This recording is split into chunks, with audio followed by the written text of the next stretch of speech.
Hi, and welcome to part 4 of How to Play Sudoku.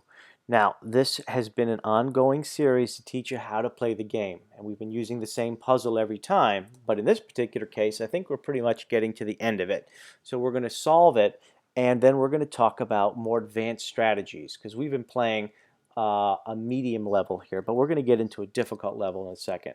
So in the first part, we learned about just basic putting a number in a box and looking to see if there's anything else in its row, column, or box of 9 so that we could start to overlap it. In the second lesson, we learned about the pencil marks, which was the big thing, which is it tells you what possible numbers can go in each of these boxes. And also we started to learn some basic strategies on how to start to remove the pencil marks, looking for what I call singletons that tell you what number must go in that box. In the third lesson, we start to look for patterns of twos, combinations like 1 and 9 down right here, which as you did it, taught you about other numbers. And we're actually at the part of this puzzle, this intermediate puzzle, where if you look, everything is pretty much already solved. Because if we started to put in the singletons, it will start to erase all the remaining pencil marks, and there really is nothing more to think about. And that's one of the reasons why the pencil marks are just so important, and you really don't want to screw them up.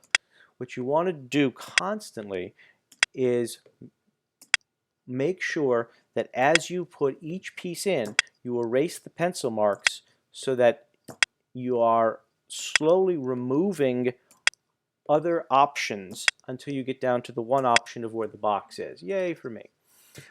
Now, let's go play a new game. We're going to go play today's games. So now we're going to move out of intricate, we're going to move into something difficult.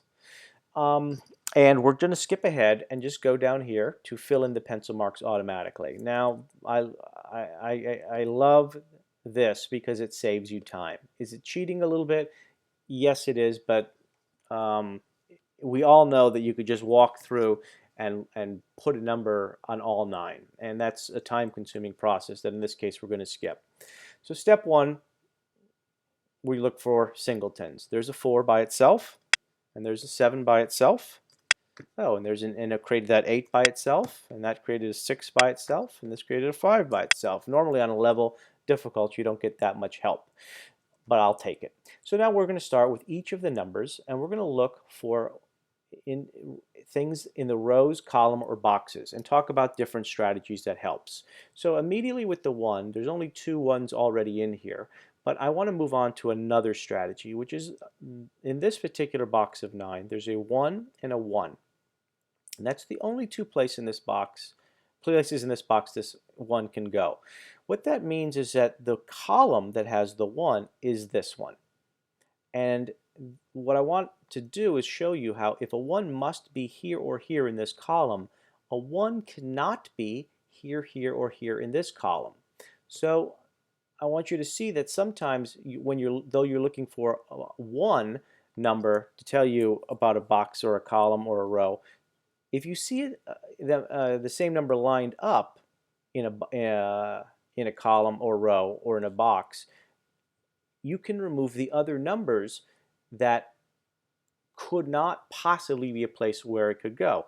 So if a 1 must go here and here, then a 1 must not be able to go in the same column up here. So we're going to remove the 1, and the 1. Now it does create the situation where you have a 1 and a 1 that must go there.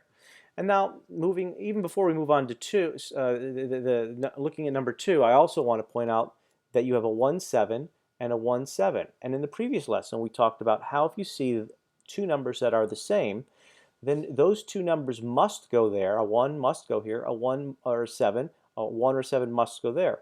Therefore, in this particular box of 9, you cannot have any 1s or 7s. So I think we can remove the 7 here, here, and here.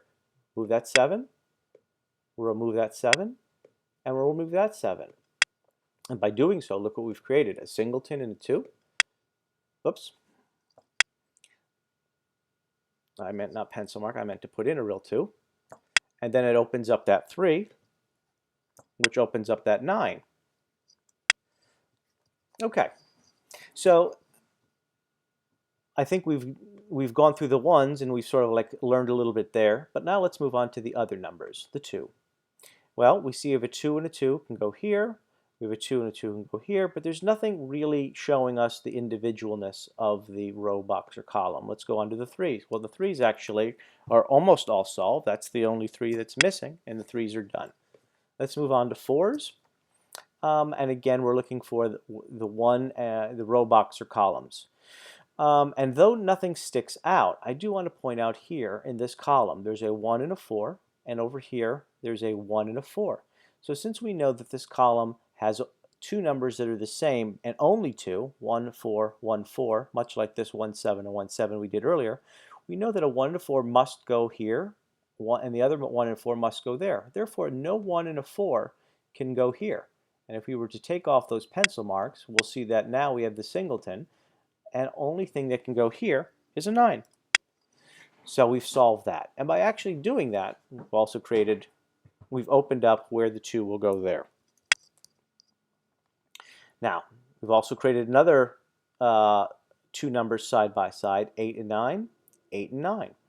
We've also created a 2 now that can only be in one box.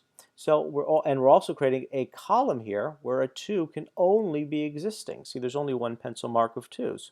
So we're actually starting to open up this board just by using logic steps of where everything goes. Now in the 8 and 9 we've just learned, if an 8 and a 9 must be here or here, there can be no 8s or 9s in any of the same box of 9. So we could take out, in the pencil mark, we could take out that 8, and we could take out that 8, and that 8. And as you can see, we've created another singleton. But let's move ahead to see if there's any other strategies we could learn. Okay, so we've talked about 5s.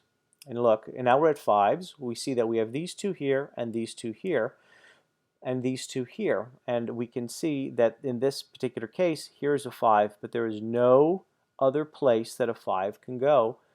There's only one 5 in this column, I'm sorry. So therefore, that must be a 5.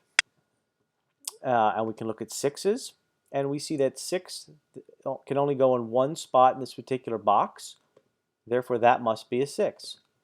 Now, notice I'm leaving sort of these clear, and we're going to get to those in a second. So let's just keep going. And, well, 7, we already now knew that that was the case. And we know we have 1, 7 there, 1, 7 there. What I want to do is I'm now going to get into more complex strategies. But first, let me just go through for the sake of finishing the board. Here's an 8 by itself. Must go there. In this column, an 8 can only go in one spot. Therefore, it clears that up. Now let's move on to the 9s.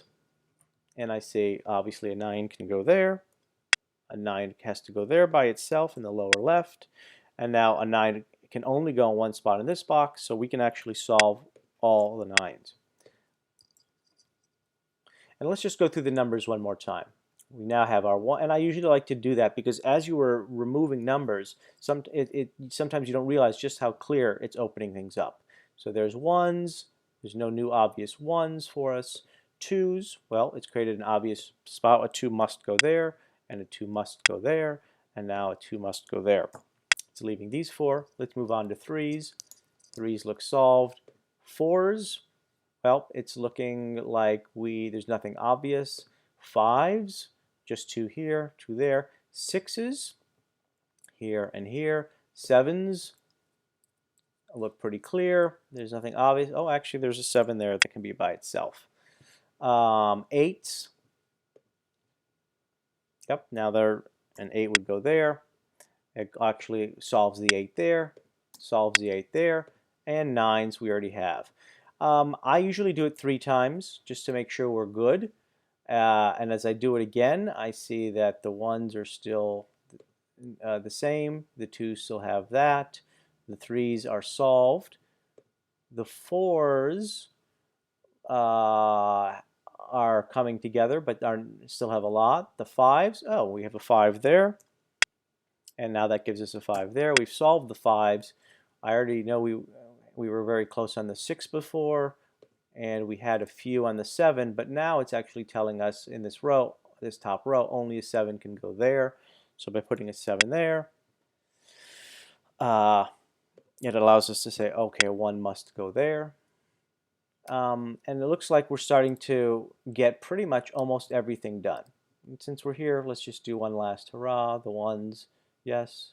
The 2s, yes. We know the 3s were solved. 4s, is anything new that we can solve?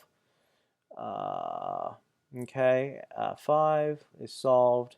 6s were close to being solved. 7 were close but no cigar, and 8s were done, and 9s were done. Okay, so now using that logic, we've gone ahead and we've put together everything that we can.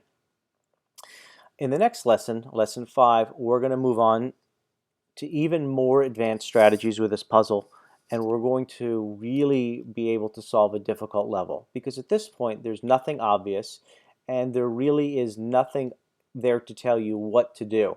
So we really need to go deeper into certain strategies. Stick with us and you're going to figure it out. Thanks.